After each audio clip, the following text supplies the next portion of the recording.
This is a situation where Apple was leveraging their customer database to help with the consumer lending division that Goldman Sachs was trying to build. For a relationship that seemed great from the start in 2019, it really turned into like a nasty divorce last week.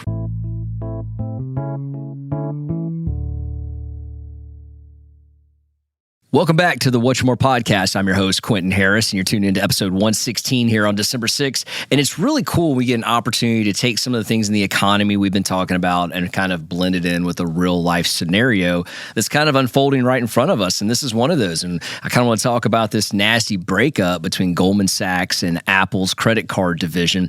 And, this is a situation where Apple was leveraging their or their customer database to help with the consumer lending division that Goldman Sachs was trying to build. And for a relationship that seemed great from the start in 2019, it really turned into like a nasty divorce last week, really.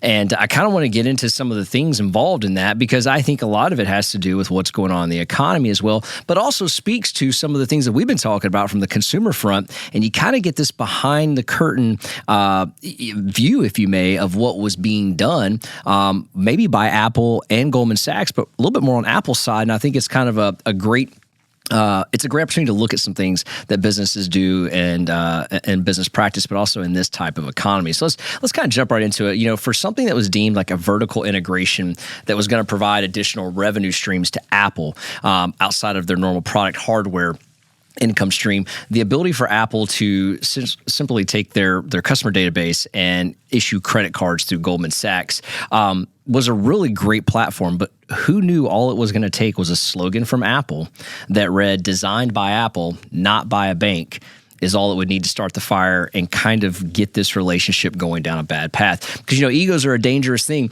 and you could argue that maybe the great, Andrew Carnegie was the best at managing egos. But in this particular case, it seems like that's what got in the way of the success start of this card.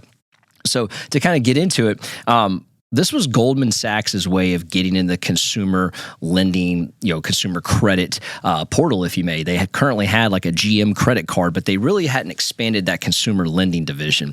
And this was their chance to do it. This was their chance to put a marquee customer like Apple on the front and say, hey, listen, we're going to partner with one of the best, and we're going to give some of the superior credit card services that are offered out there and really grow our database. And in doing so, that Apple credit card went live in 2019, and it came on with great, promise and fortune, and it was really kind of had a huge fanfare because it was giving, cash rewards. Later on, developed a really nice, high yield cashback savings account on the backside.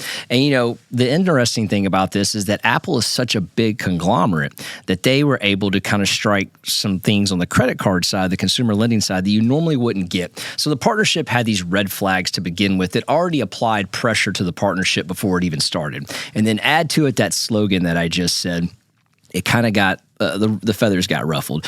But if you take a look at it, Goldman wanted this deal so bad that they were willing to make concessions and do things that your normal credit card companies wouldn't do. For example, they took on a number of unusual terms that Apple demanded. Let's start with the first one here. Goldman agreed not to share any of the customer's data, and then also agreed not to charge a late fee. So when you think about that from a credit card consumer lending, if you're wanting to build a platform, you want to start a division, these are the two most extensive ways to make income streams on a credit card consumer lending database. It's going to be late fees, and it's going to be the ability to share or sell information from a consumer side. And so they automatically took those away, applying pressure to the relationship and to the profitability of the consumer credit division that they were trying to build. The other unusual term they did is that Apple demanded all of their customers have the same date of the credit card due date, meaning they wanted everything due on the first of the month. Now, that might not sound like a big deal, but these are called rolling billings, right? A rolling billing cycle.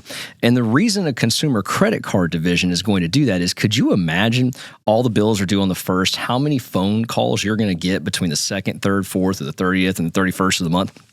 It's going to be overwhelming. And ultimately, who's going to have the bad experience? It's going to be the consumer. And as Goldman warned against that and said, hey, listen, this is not a good idea. It's going to overwhelm our entire, consumer, customer service division. This is going to be a bad thing. Apple put the gauntlet down and said it's all due on the first, no questions asked. And what happened is exactly what I'm stating here, is that they had terrible fallout rates, meaning when people would call in, calls would get dropped, customers were getting angry. It led for a poor customer service experience, therefore adding more rift to this already, kind of tightened relationship here. And so that wasn't a good thing. Then the employees at Goldman Sachs started to complain because they said, hey, listen, we can't handle this. This is not a great work environment. And they started having issues as well. And it wasn't a good place for the customer or the actual, employee to work. Now, add to that the rising rates that have taken place over the last 18 months. This too added more pressure to the relationship, because as customers' bills went up, their minimum payments doubled, tripled in some cases. There was a lot of angry calls coming in here, and people wanting to talk to customer service agents. They were having a hard time getting through because everybody's bill was due on the first. These were issues that started to kind of pop up that Apple refused to renegotiate. The other thing was that Apple nearly pushed. I mean, think about this. If you own an Apple product of any kind, you have a iCloud, or you have an Apple account that you sign in with, you probably have noticed you're getting inundated with emails about the Apple credit card. I imagine you probably get this email twice a week, maybe even 3 times a week, about, hey, you have no preset spending limit. You're already pre-approved for the following things. And this is Apple's way of pushing this credit card onto every single customer they have. And in doing such, and getting everyone approved, they actually pushed the default rate of Goldman Sachs much higher than normal, because they were giving everyone a card. And so because of that, you started seeing some of the default rates that we've been talking about in credit cards now rising up. This has pushed it down. This has pushed those same default rates onto Goldman Sachs at a much higher rate, because typically when you call to apply for a credit card company has a database that they'll send this information out to, called a pre-screened, right? You've been pre-approved of some sort, and they send it out to you. Well, with Apple's case, they're sending it out to all their customers, which is not so much a targeted approach as much as it is a shotgun approach. So people are getting these pre-screened offers. Maybe they're getting a credit card for $5,000, maybe they're getting it for $3,000, maybe they're getting it for more. But the default rate at Goldman Sachs went up significantly over the last 3 years through Apple pushing this out to all their customers versus maybe a selected pre-screened opt-out. And then some of Goldman's partners started to complain that this firm was just throwing money away, making bad move after bad move in this agreement. And soon enough, that kind of wasn't the only issue. So in 2022, the Federal Reserve found that problems with the bank's consumers business. It had concerns that Goldman didn't have proper monitoring or control systems in place. That same year, Goldman disclosed to the CFPB, disclosed the CFPB was investigating their credit card division and their practices and looking how the bank resolves disputes, as well as refunding card holders. And as these probes continued, it added more pressure to this consumer lending division, to the point to where Goldman said, you know what, maybe we shouldn't be in this relationship. And so later on, Goldman disclosed that a big chunk of its consumer lending operations had lost billions of dollars, with a B, billions of dollars. So a relationship that started in 2019, led by the Apple consumer, I guess you could say, mega deal that they put together, is now losing billions of dollars. And a lot of rumblings over at Goldman Sachs started to say, why do we even have this division? And it's pretty interesting, because by early 2023, in my notes here, Goldman executives began looking for ways to get out of this. They actually approached American Express, asked American Express, because they sell this to them. That didn't work out.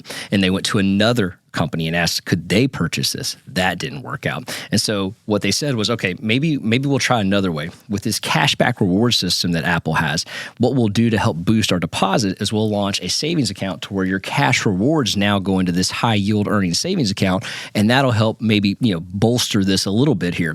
That didn't work out. Then they launched the mother of all bad deals, and this is it right here. They launched a buy now, pay later deal with Apple. So if you go to Apple's website, there's you look at all the products, there's buy now, pay later all over that website. That is all brought to you by the financing of Goldman Sachs.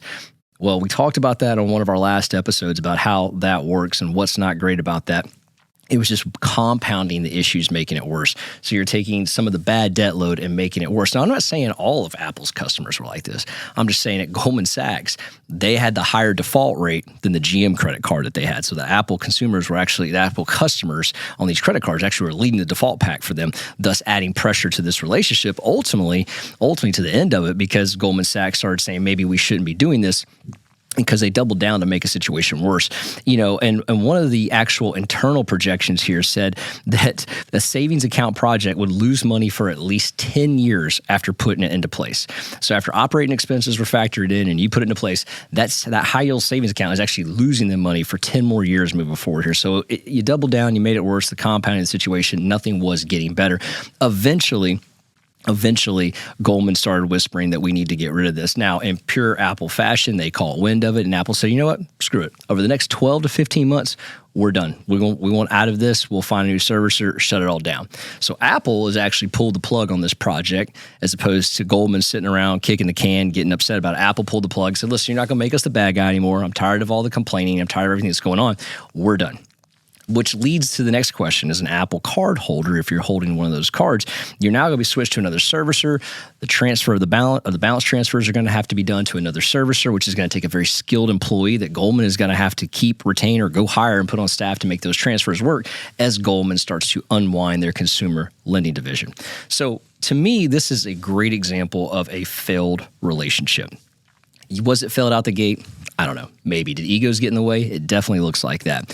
But I will say, let's say if interest rates had remained at the low rate in which they were at, would it have been necessary for Goldman Sachs to, A, keep such a coveted client like Apple to where they had to bend over backwards and do, first of the month billing, give away a high yield savings account, have the customer service agents be available at, all hours of from the 30th, 31st, 1st, 2nd, 3rd? Probably not.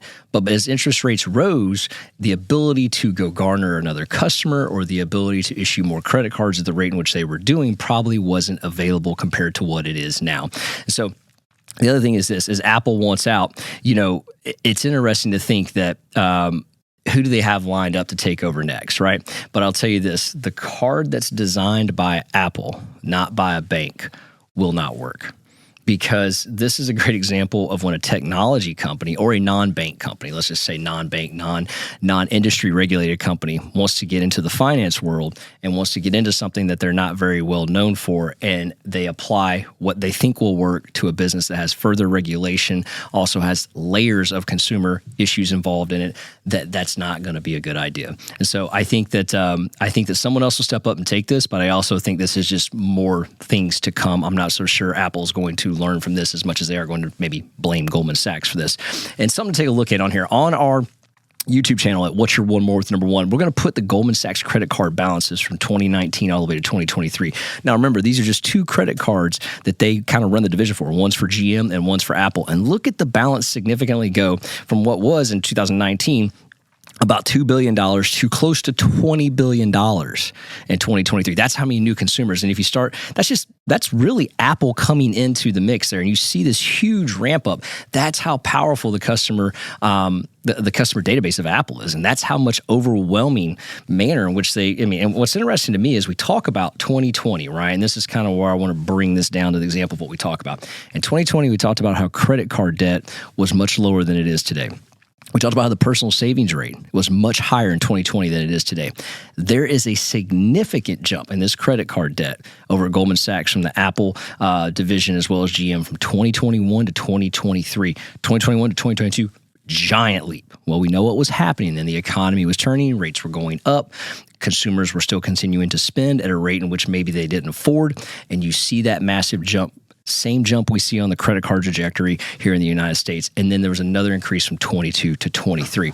I like this because this really dials down one particular sector you can take a look at. I also think you can look at what Apple's business practice was. Going back to that commentary of when you pull your phone up, seriously, if I'm sure you know this, but take a look at how many times you get an Apple offer on a credit card. Before the show, I went back and pulled up a history over the last 90 days, and I have 10 of them. Haven't accepted, but I had 10 of them. I also asked other people that I know how often do they get this, and they said it seems like every other week they get one. I think this is an example of a company saying, hey, listen, we need more vertical integration. We need another income stream. They probably have an entire division. Their job is to promote this credit card and get it out. But maybe it wasn't at the manner in which a standard credit card company would produce those rates on there. And I think that's why you saw an explosion on this side of two things. Number one, credit limits going up or credit usage going up, and then also the defaults happening as well. So, guys, if you like what you're hearing, please 5-star review this podcast. If you would, check us out on Apple, Google, Spotify, and on Amazon as well. And then on our YouTube channel at What's Your One More. And that's our social media as well at What's Your One More. Until next time, guys, we'll see you in the next episode of What's Your One More. I got one more shot, I'm gonna make it. One more chance, I'm gonna take it. I meant it when I said it, now it's time for me to do it. I got one life to live, so I put my all into it, yeah.